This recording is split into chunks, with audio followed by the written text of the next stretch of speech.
रात के 12 बजे अकेले शमशान में जाने से डर लगता है, जिनका जवाब हाँ है वो पूरा वीडियो देखें, और जिनका जवाब नहीं है वो भी देखें। क्योंकि शायद इस सीरीज के बाद जवाब बदल जाए, अब किसका जवाब बदलेगा वो सीरीज देखकर ही पता लगेगा।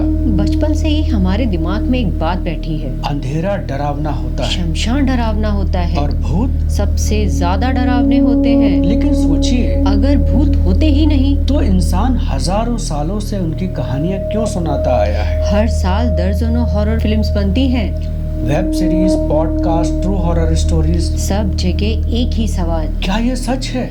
ये वीडियो सीरीज किसी हॉरर फिल्म पर आधारित नहीं है। आज हम डर नहीं फैलाएंगे, आज हम रियल अंडरस्टैंडिंग पैदा करेंगे। क्योंकि भूत के बारे में दो तरह की बातें होती हैं। पहली सुनी सुनाई मनगढ़ंत टीवी सीरीज वाली, दूसरी शास्त्रों पर आधारित। हम दूसरी बात करेंगे। भगवत गीता, गरुड़ पुराण, श्रीमद् भागवतम, इन ग्रंथों में भगवान की दिव्य वाणी है और इनका उद्देश्य लोगों को डराना नहीं, जीवन के रहस्यों को समझाना है। इस सीरीज में एक एक करके जानेंगे मैं कौन हूँ, मृत्यु क्या है, प्रेत क्या होता है, भूत कौन बनता है, और सबसे जरूरी, क्या भूत अवस्था में मुक्ति संभव है। ये डिस्कशन कल्पना नहीं है, ये सुपरस्टिशन भी नहीं है, ये शास्त्रों पर आधारित एक एनालिसिस है। लेकिन भूत को समझने से पहले एक बुनियादी सवाल पूछना जरूरी है, वो सवाल जो हजारों सालों से लोगों को परेशान करता आ रहा है। मैं कौन हूँ? क्या मैं ये शरीर हूँ, या शरीर के भीतर रहने वाली कोई और आइडेंटिटी? क्योंकि जब तक हम ये नहीं जानेंगे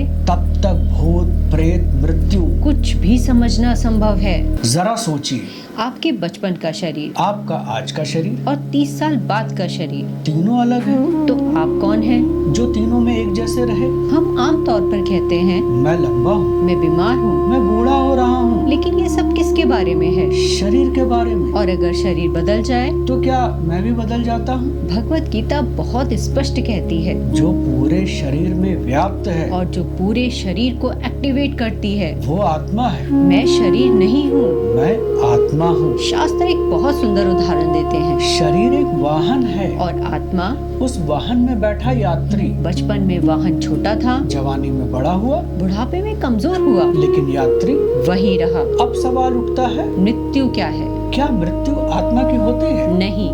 भगवत गीता अध्याय 2 श्लोक 20 में कृष्ण कहते हैं, आत्मा ना कभी जन्म लेती है और ना कभी मरती है, वह नित्य है, अविनाशी है। और श्रीमद् भागवतम के अनुसार जब आत्मा एक शरीर छोड़कर दूसरा शरीर ग्रहण करती है और पुराने शरीर का अनुभव भूल जाती है, उसी को मृत्यु कहते हैं। मृत्यु अंत नहीं है, एक ट्रांजिशन है। मृत्यु के समय स्थूल शरीर यानी हार्डवेयर नष्ट हो जाता है, लेकिन सॉफ्टवेयर और डाटा आत्मा अपने साथ ले जाती है। इस सॉफ्टवेयर और डाटा के कॉम्बिनेशन को शास्त्र कहते हैं सूक्ष्म शरीर, सटल बॉडी। सूक्ष्म शरीर के 3 पार्ट होते हैं, मन यानी कि डाटा, बुद्धि यानी ऑपरेटिंग सिस्टम, अहंकार यानी लॉगिन डिटेल्स। अब एक बहुत जरूरी बात, क्या नया शरीर तुरंत मिल जाता है? उत्तर है नहीं। इस बीच की अवस्था में आत्मा होती है सूक्ष्म शरीर में, बिना स्थूल शरीर के। सोचिए, सॉफ्टवेयर है, डाटा है, लेकिन स्क्रीन नहीं, यानी अनुभव है, इच्छाएं हैं, लेकिन उन्हें जीने का साधन नहीं। यही अवस्था शास्त्रों में प्रेत अवस्था कहलाती है। प्रेत अवस्था में एग्जैक्टली क्या होता है? इस अवस्था में आत्मा क्या भोगती है, और क्यों ये अवस्था